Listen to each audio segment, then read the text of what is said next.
Sud Radio, Regard de femme. Regard de femme, comme tous les dimanches dans le Grand Matin Week-end sur Sud Radio avec Michel Viannès. Bonjour à vous Michel. Bonjour Jean-Marie, bonjour à tous et tous. Vous êtes fondatrice de l'organisation non gouvernementale Regard de femme. Aujourd'hui, vous revenez sur une réalité qui est incompressible en France comme dans le monde.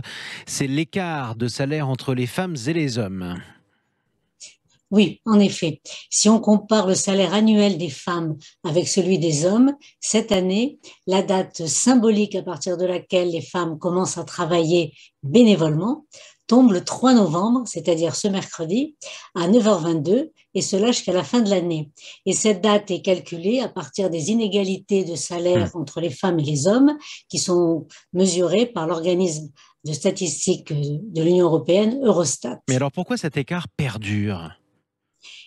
Eh bien, d'abord, il est injustifiable. Je crois qu'il faut quand même le rappeler. Et ensuite, il perdure dans tous les pays et sur l'ensemble des secteurs. Le travail des femmes est partout sous-estimé et la majorité d'entre elles se retrouvent à des postes différents de ceux des hommes. Elles sont reconnues comme premières de corvée depuis la crise du Covid, mais les métiers occupés par les femmes restent les moins bien rémunérés. Et puis, elles travaillent plus souvent en temps partiel sans avoir choisi ce qu'on appelle le temps partiel subi. Et les constats sont accablants.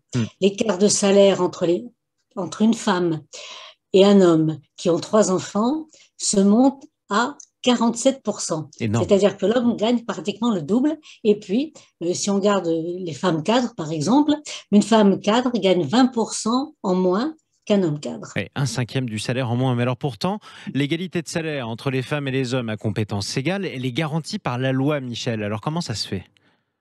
Eh bien, nous en sommes très loin. Si on veut comparer justement la valeur du travail, puisque c'est maintenant ce qu'on essaie de faire, ça signifie de comparer le salaire d'une infirmière Bac+3 avec un technicien recruté à Bac+3, par exemple dans un autre secteur, l'électronique ou l'informatique. Donc, vous voyez l'écart de salaire, j'ai même pas besoin de vous donner les chiffres, on va être encore accablé. Et cet écart est structurel, c'est considérer que le travail des femmes a moins de valeur que celui des hommes, que les femmes seraient inférieures aux hommes, c'est donc une violence envers les femmes, une violence économique qui rejoint le continuum des violences, qu'elles soient physiques, psychiques ou sexuelles. Alors, on termine peut-être, Michel Viannès, par une préconisation que vous auriez. Que doivent faire les pouvoirs publics, en quelques mots ? Eh bien, je pense que malheureusement, les pouvoirs publics prennent des lois, mais ces lois sont difficilement appliquées. En particulier, depuis 3 ans maintenant en France, il y a l'index pour l'égalité. Alors, ça fait un petit peu monter les salaires des femmes, ça a diminué certains écarts, je pense en particulier par rapport aux femmes qui ont des enfants, mais l'écart est tellement grand qu'il nous faudrait encore un certain nombre d'années si les entreprises ne prennent pas cette question à bras-le-corps. Pour rattraper ce retard, notamment salarial. C'est la raison pour laquelle, d'ailleurs, pour le rattraper, on vous retrouve dimanche prochain, comme tous les dimanches dans le Grand Matin Week-end sur Sud Radio, Michel Viannès. Merci beaucoup, Michel. Regard de femme, l'édito de Michel Viannès qu'on peut retrouver sur la page Facebook de Sud Radio.